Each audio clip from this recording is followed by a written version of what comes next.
Lord Krishna Naman to all of you. This is Rachit Jain. Today we shall be seeing the part 3 of our chapter number 6, which is staffing. And today we shall be studying selection. Okay, so what is selection? So selection can be defined as selection is the process of choosing the best candidate from a pool of applicants for the job. यानी कि recruitment के through जितने लोगों ने अब हमारे पास जो job के लिए अप्लाई किया है, ठीक है ना, उसमें से बेस्ट कैंडिडेट्स को चूज़ करना, ठीक है ना। जितने भी हमारे पास लेट्स से हमारे पास 10 वैकेंसीज़ हैं और हमारे पास 100 एप्लीकेशंस आई हैं, तो उन 100 में से जो 10 बेस्ट हैं उनको चूज़ करना, वो क्या है, वो है हमारा सिलेक्शन, ठीक है ना। अगर हम स्टेप्स की बात करते हैं, स्टेप्स क्या क्या होते हैं सिलेक्शन में, तो क्या होता है, सबसे पहले प्रिलिमिनरी स्कैनिंग, ठीक है ना। तो इसमें क्या होता है कि ऐसे एप्लीकेंट्स को निकालने के लिए किया जाता है जिनके पास मिनिमम रिक्वायरमेंट ही नहीं है जॉब के लिए, ठीक है ना। कई बार क्या होते हैं, कई लोग रिक्रूटमेंट के लिए अप्लाई कर देते हैं, लेकिन किसी के पास लेट्स से कि अगर ये मांगा गया है कि 50% आपको ग्रेजुएशन में चाहिए, कई लोग ऐसे होंगे कि जिनके पास 50% नहीं है फिर भी उन्होंने अप्लाई कर दिया, ठीक है। तो क्या हुआ, प्रिलिमिनरी स्कैनिंग करके सबसे पहले ऐसे लोगों को बाहर कर दो, क्योंकि ऐसे लोगों को बुलाने का मतलब ही नहीं है। या लेट्स से आपने कहा कि CCC चाहिए, CCC का जो आपने सुना होगा कोर्स होता है, वो कंप्लीट चाहिए, नहीं है उनके पास, डिप्लोमा नहीं है, तो उनको बाहर कर दो। Next, selection test. अब देखो सिलेक्शन टेस्ट क्या होता है। सिलेक्शन टेस्ट क्या करता है, it helps in an objective assessment of certain characteristics of individuals and is free from personal bias, ठीक है ना।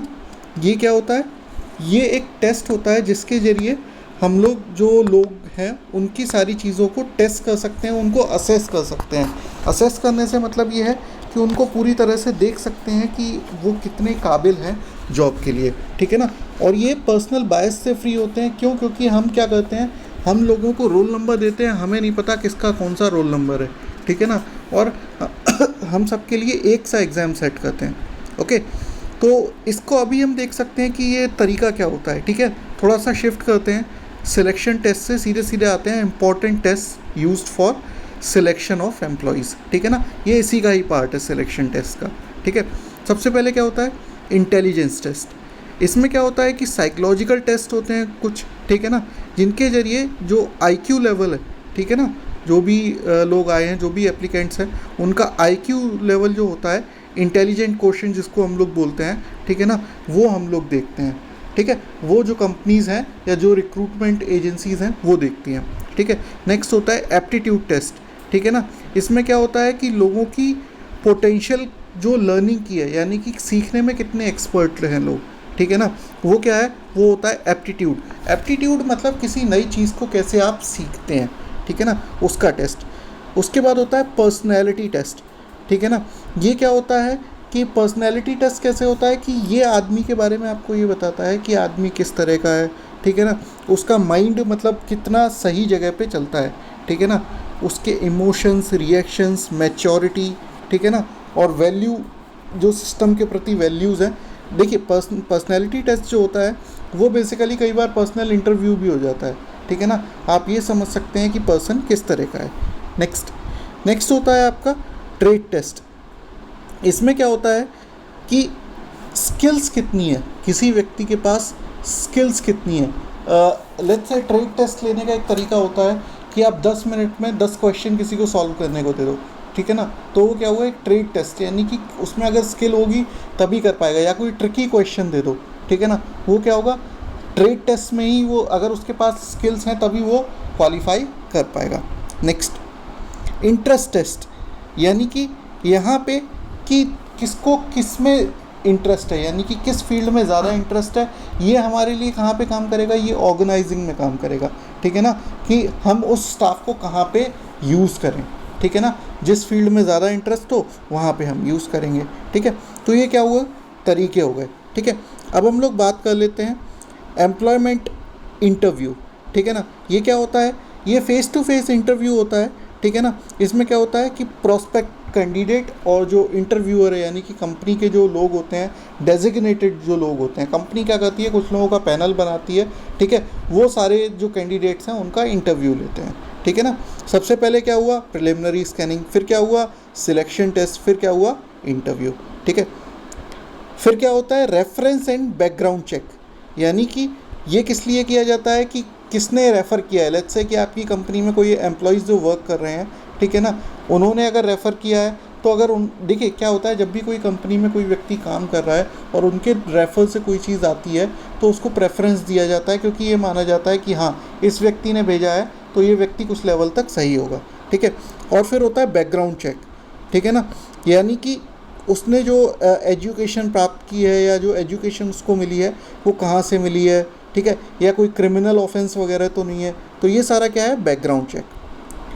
फिर होता है सिलेक्शन डिसीज़न, यानी कि जितने ये लोग जो ये सारी चीज़ें पास करके आए हैं, सारे टेस्ट पास करके आए हैं, उनमें से सिलेक्शन डिसीज़न लिया जाता है, ठीक है ना। फिर क्या होता है, the selected candidates are asked to undergo a medical examination before the job offer is made. फिर उनका एक मेडिकल टेस्ट होता है। रीज़न क्या होता है कि मेडिकल टेस्ट इसलिए होता है कि कोई ऐसी सिवियर डिजीज़ तो नहीं है कि जिसका फिर बर्डन कंपनी के ऊपर आ जाए, ठीक है। फिर होता है जॉब ऑफ़र, ठीक है ना। फिर क्या होता है कि जो सारे टेस्ट पास कर जाते हैं उनको जॉब ऑफ़र या जॉब लेटर भेजा जाता है, ठीक है ना। फिर क्या होता है, कॉन्ट्रैक्ट ऑफ एम्प्लॉयमेंट, ठीक है। फिर क्या होता है कि जो सिलेक्ट हो गए फाइनली, जिन्होंने जॉब लेटर जिनको भेजा गया और वो जॉब के लिए आ गए, उनसे क्या करवाया जाता है, कॉन्ट्रैक्ट ऑफ एम्प्लॉयमेंट साइन करवाया जाता है, ठीक है ना। उनको जिसमें सारी चीज़ें लिखी रहती हैं कि उनका क्या जॉब टाइटल होगा, ठीक है, क्या ड्यूटीज़ होंगी, क्या रिस्पॉन्सिबिलिटीज़ होंगी, ठीक है, और कितना अलाउंसेस मिलेगा, कितना कब ज्वाइनिंग करनी है, ठीक है, कितना उनको सैलरी मिलेगी, ये सारा कुछ उसमें लिखा रहता है, किसमें, कॉन्ट्रैक्ट ऑफ एम्प्लॉयमेंट में, ठीक है। अब हम लोग बात कर लेते हैं, एक छोटा सा पॉइंट है हमारा, difference between recruitment and selection. सबसे पहले अगर हम देखते हैं तो मीनिंग क्या होता है, रिक्रूटमेंट में be defined as a process of searching prospective employees and stimulating them to apply for a job in the organisation, ठीक है ना, ये हम लोग पहले भी बात कर चुके हैं। और सिलेक्शन क्या होता है, selection is the process of choosing the best candidate from a pool of applicant for the job, यानी कि जिन्होंने रिक्रूटमेंट में अप्लाई किया है हमारे पास जॉब के लिए, ठीक है। सबसे पहले क्या होगा, रिक्रूटमेंट क्या है, स्टाफ सिलेक्शन से पहले की प्रोसेस है, ठीक है, और सिलेक्शन क्या है, वो रिक्रूटमेंट के बाद की प्रोसेस है, ठीक है ना।